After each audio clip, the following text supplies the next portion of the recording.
Hey friends, I'm going to be reading Giraffes Can't Dance. The author is Giles Andreas and the illustrator is Guy Parker Reese.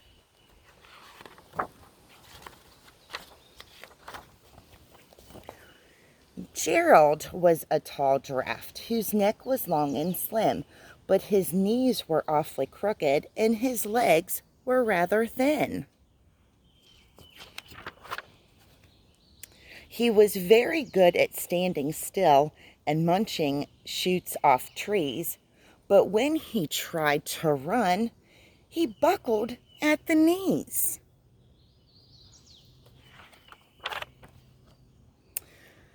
Now, every year in Africa, they hold the jungle dance where every single animal turns up to skip and prance. And this year, when the day arrived, poor Gerald felt so sad because when it came to dancing, he was really very bad.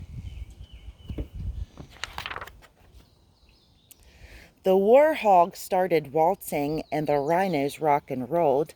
The lions danced a tango that was elegant and bold.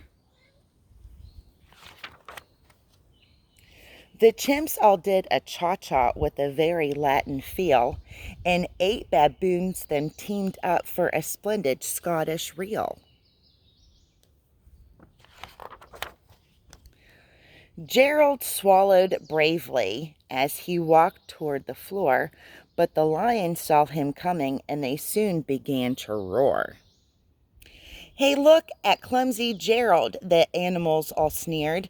"Giraffes can't dance, you silly fool. Oh, Gerald, you're so weird."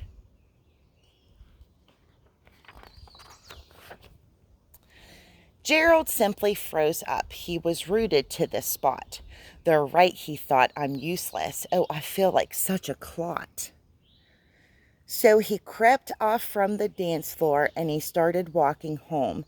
He'd never felt so sad before, so sad and so alone.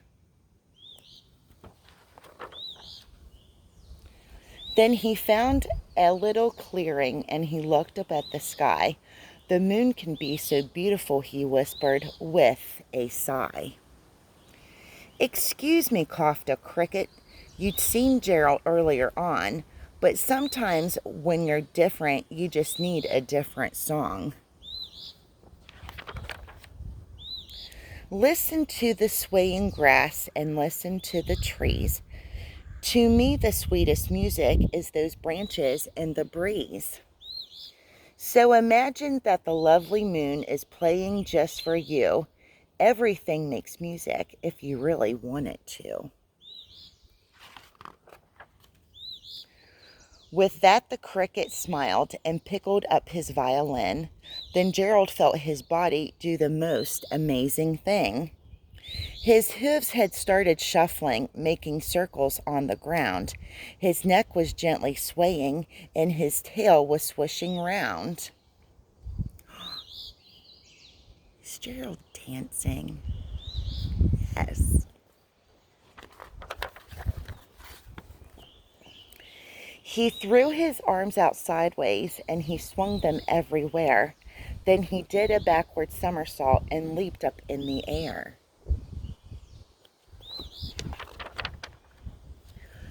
Gerald felt so wonderful. His mouth was open wide. "I'm dancing. Yes, I'm dancing. I am dancing," Gerald cried.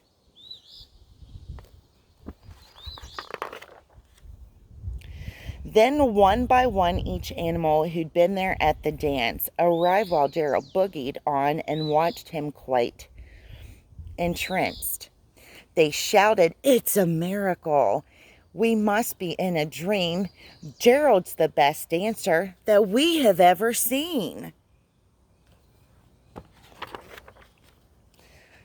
Now, how did you learn to dance like that? Please, Gerald, tell us how. But Gerald simply twirled around and finished with a bow.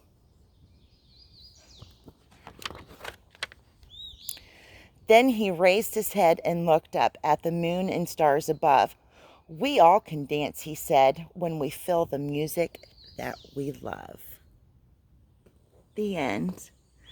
I hope you guys enjoyed Giraffes Can't Dance, one of my favorite books. Until next time, friends, bye.